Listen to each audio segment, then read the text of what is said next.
Sixtus? I'm good.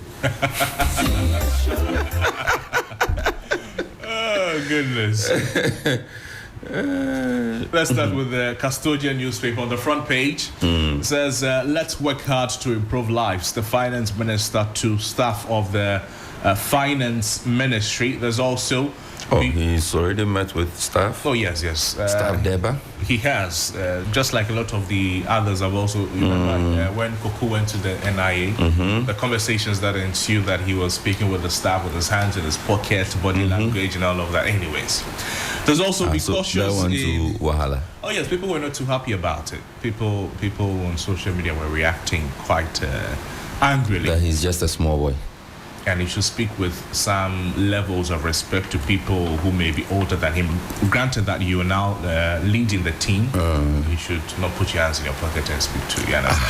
I mean, it's Africa we are in. It's Ghana we are in. These things communicate a whole lot more than we think they do.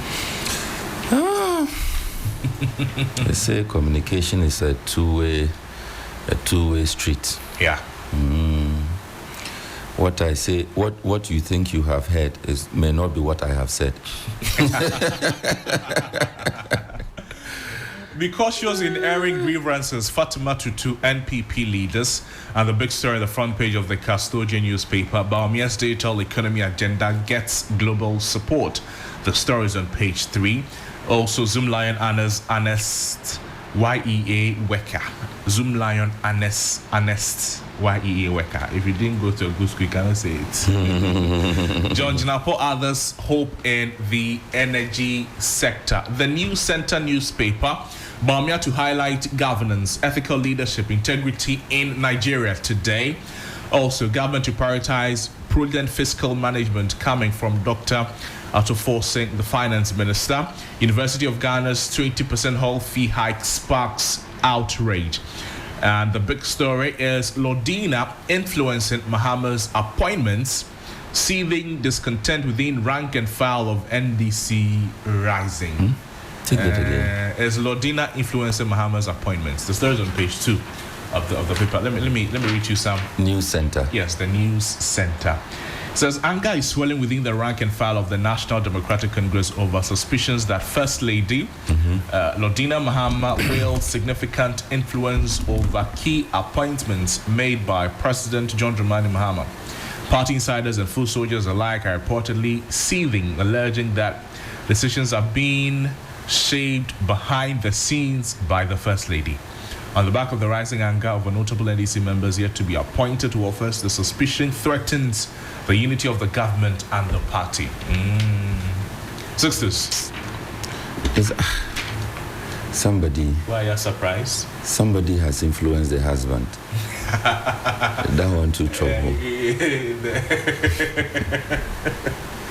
They didn't want her to have a say, to have that level of influence they say she has in the appointments. I think it is coming from the disappointment some people are suffering because some names they were expecting to be appointed. But if you know that this is the source of the power now, then go there.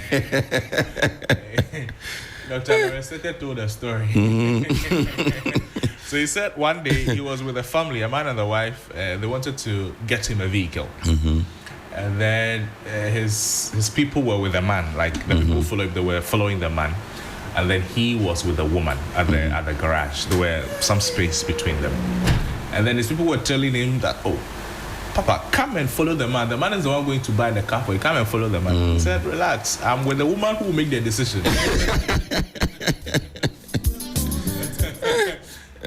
Sometimes it's not the man who make the decision. Oh. He said it is the woman who make the decision. So he's with the woman. The man there. If the woman says, are we honestly going to say that we don't expect the First Lady to have any say in these things? Are we honestly going to pretend? I think people should note that there are two groups of people. There are those you win power with, okay, and there are those that you govern with. If you help me win power, it does not mean that you will help me govern. When you get that understanding, I think it is an easy thing for you to do. You know that my role in the party is that to help the party win power.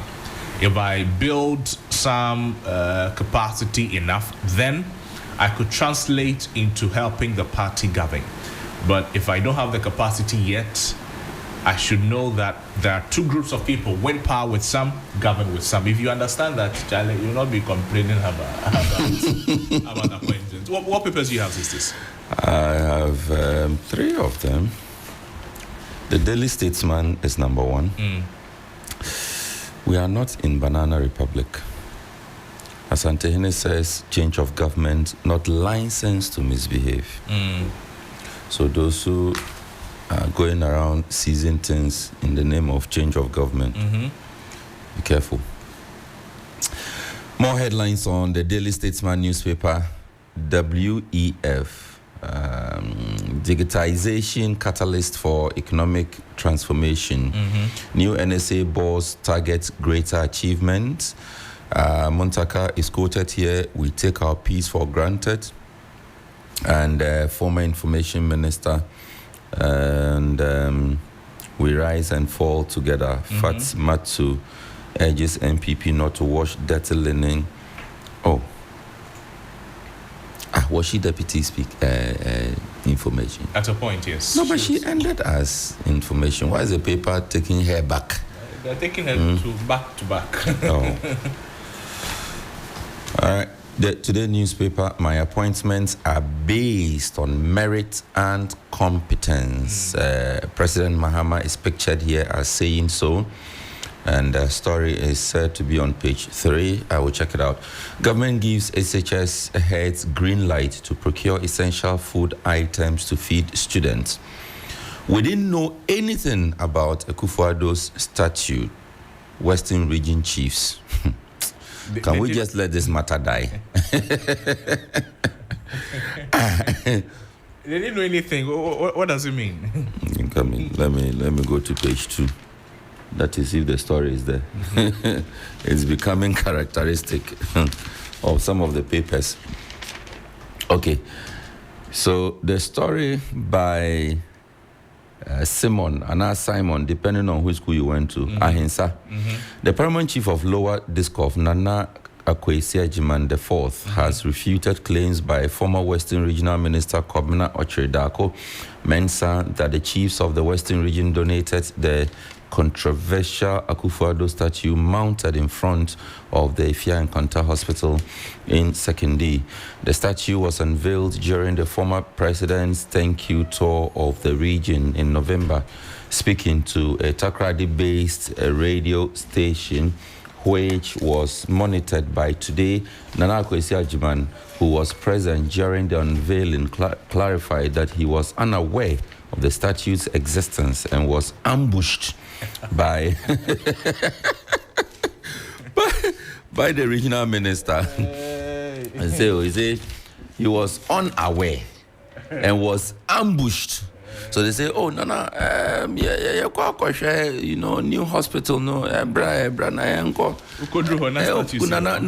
Kodro statue boy." Nana to me say, "Oh, me yebium." Nana, sorry. It's not fair to you. Nana, it's not fair. And there's a quote. "Frankly, I promised not to comment on the statue issue because of the widespread insults we chiefs have suffered. I, Nana Akwesi Agyemang, can confirm that the statue was not done by the chiefs of the Western Region. It is never true. No chief contributed a peswa towards its construction. If any chief contributed towards it, I'm yet to know. The second fact is that the chiefs never met as the House of Chiefs to discuss donating a statue to honor the then president, Nana Akufo-Addo. I'm someone who attends almost every House of Chiefs meeting, and so I would have known, but it was never discussed." That is Nana Akwesi Agyemang IV, paramount chief, Lower Discoff. He says no. There's one there. Yeah. Take a listen to the sisters. So it's a Gonja name, and it simply means that strong family relations no longer exist as in the past. So we're trying to get Speaker Alban Bagbing when he was also speaking about this statue. Yes, he made some pronouncement on it.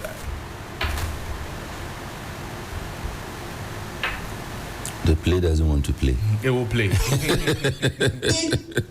There's another headline. Well, if you sow evil, you go and reap it.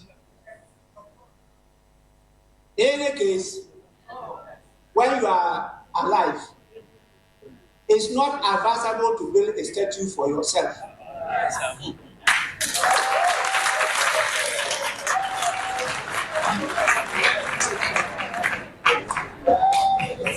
When you are no more, the people who admire what you have done, they will build a statue for you.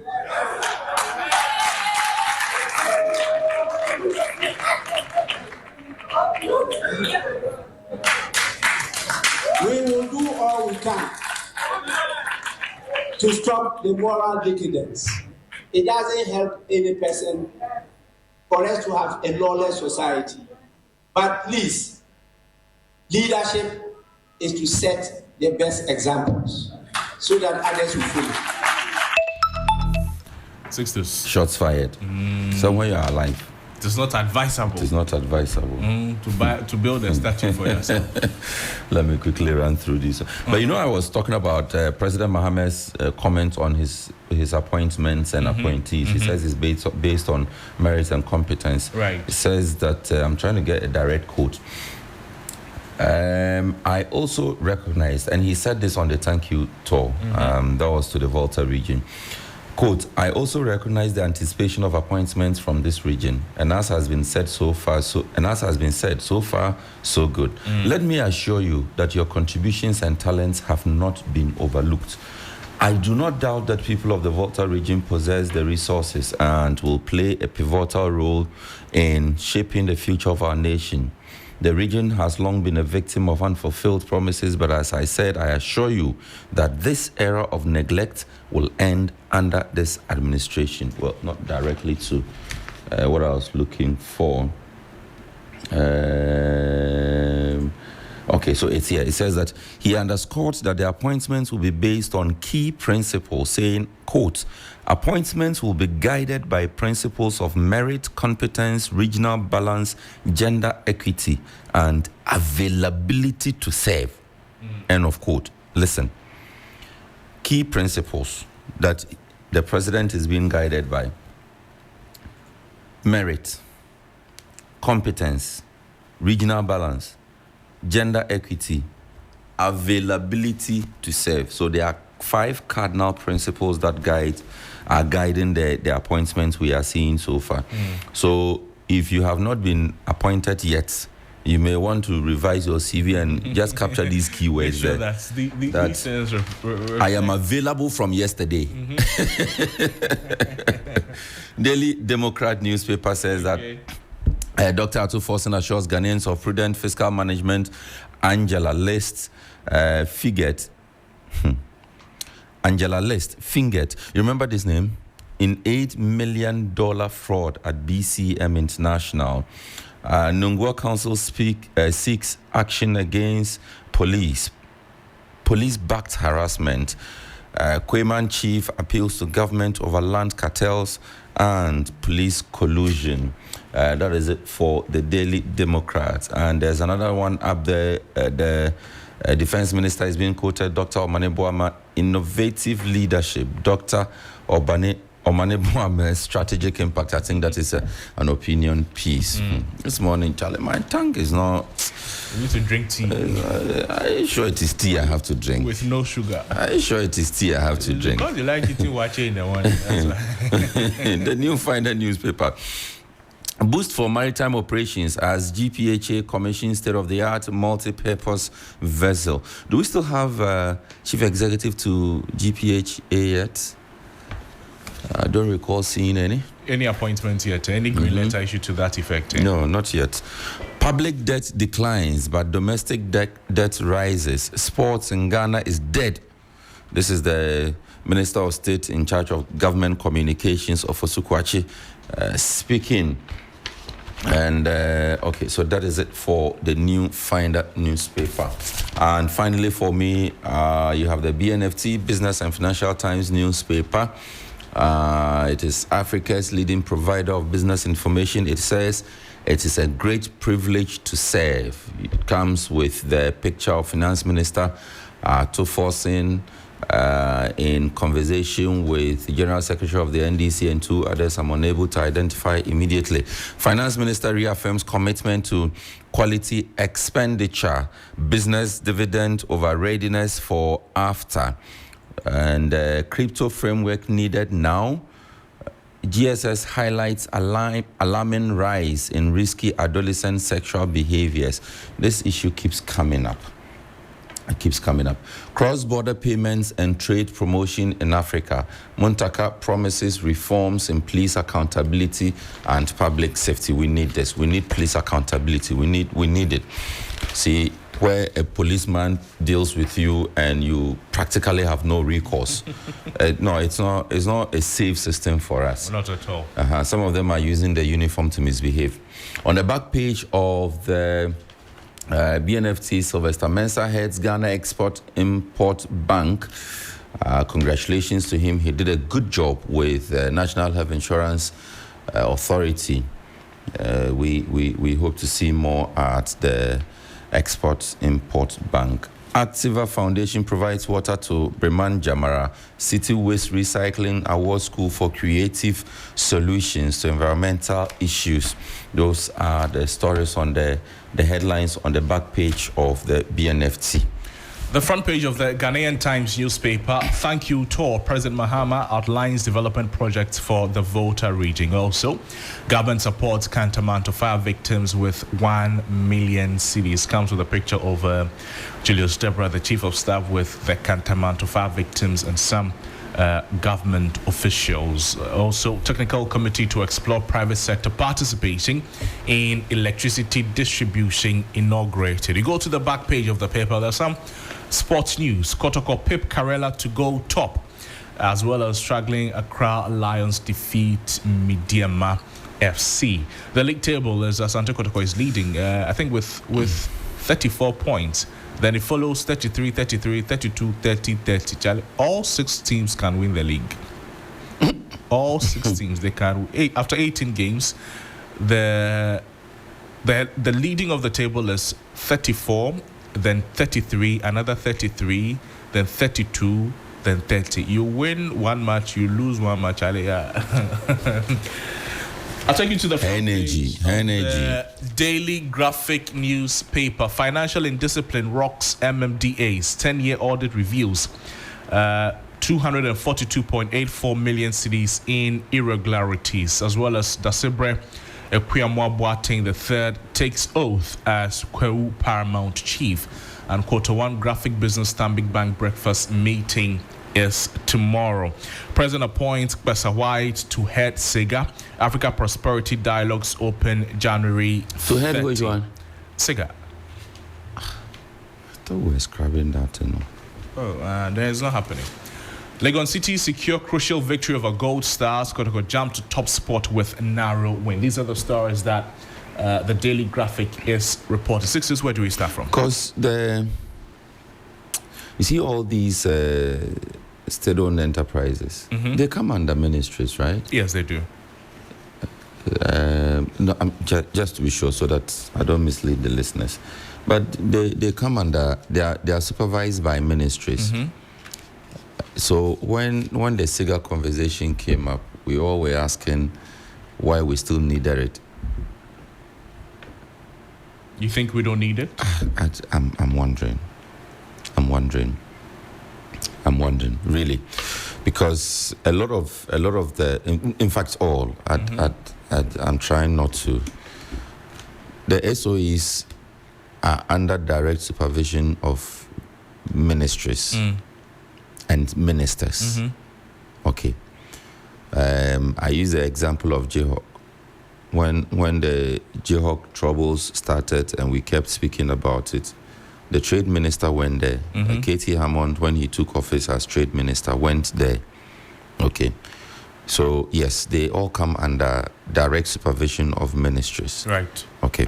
And we still have SIGA, which is financed, which is resourced, which to do what exactly?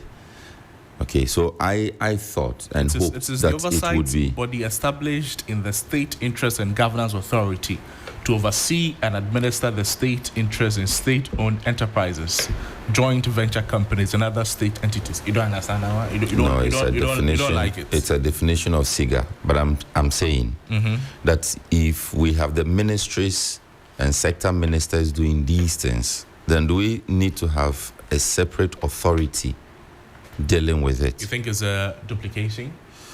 I think it's superfluous. I see. Anyways. Sisters, take a listen to this. Which occurred in September 2023, caused significant destruction to property, displaced many people, and disrupted the livelihoods of residents in the lower Volta Basin.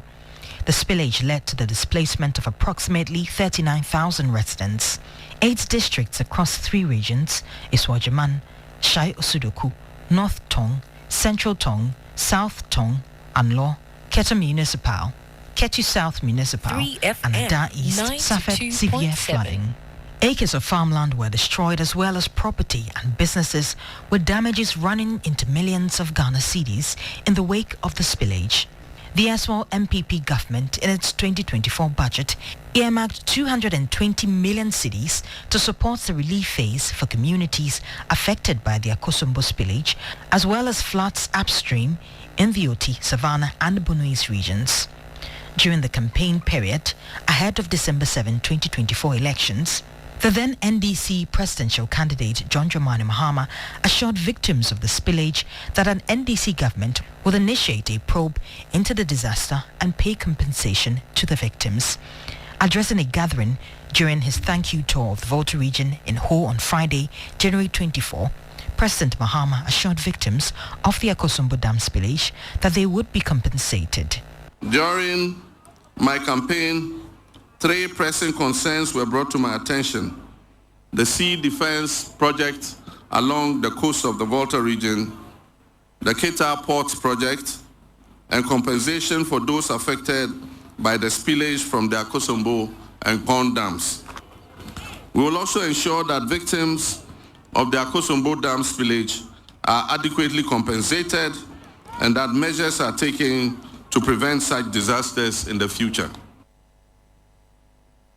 So that was a report by my colleague Judith Brown on the promise by Mr. Mahama, the president of the country, to compensate victims of the Akosombo and the Pond Dam spillage. So, Sixtus, what I'm asking is, how far have the compensation efforts that were initiated by the former administration, the Akufo-Addo administration, how far did they go? And how are we 3FM accounting for all of those? And how are the residents now responding to life there? No, the Honorable Ablakwa championed that particular campaign. He did. Largely because his area was affected. His area was part of the constituencies that were affected by the floods. And up to the time of the elections, we really did not have any concrete commitments to the compensation. In fact, I think there was some pronouncements that were made. You recall his exchanges with then Works and House Minister Kojo Opong over the same issue. So yes, I agree with you. We need to know. We need to know what really went into it. If compensations indeed were handed out to people, we need to know how much was involved, how many people benefited, and all those details. And I'm sure that whoever is going to be leading this, if for nothing at all, for political expediency, they will release it. So just relax. We will hear very soon. We hear you. We will hear it very, very, very, very, very soon. The hope is that they get directly to the affected victims so that they have begun rebuilding their lives, so that the efforts to rebuild their lives will continue. The effect of that of that spillage was dire.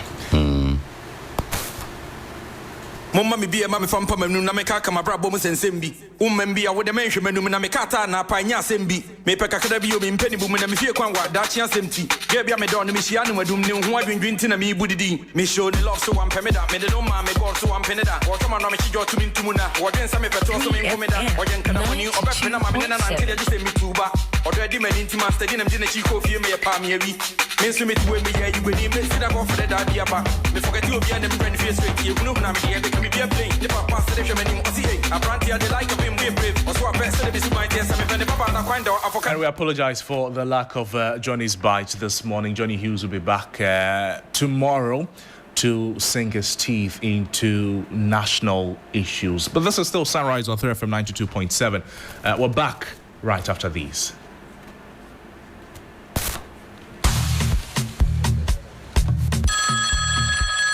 Hi, Aku. I just got the estimate for the home repairs. It's more than we expected. I'm really stressed about where to find the money. Why worry, Musa? You are a salaried worker. Haven't you heard about the GCB personal loan? They can give you up to 700,000 Ghana cedis in less than 24 hours at a significantly reduced interest rate and fees. Really? That sounds perfect. But is it easy to apply? Super easy. Skip the stress. Get the cash you need with GCB personal loan with a full month moratorium. Just visit a GCB bank branch near you or call 0302 634 922. Toll free 0800 422 422. No hassle, no stress. Wow! I just got a notification. The loan is already in my account. Skip the stress and get the cash you need with GCB personal loan. Visit a branch near you today. T's and C's apply. GCB Bank, your bank for life. Follow us on social media for more updates.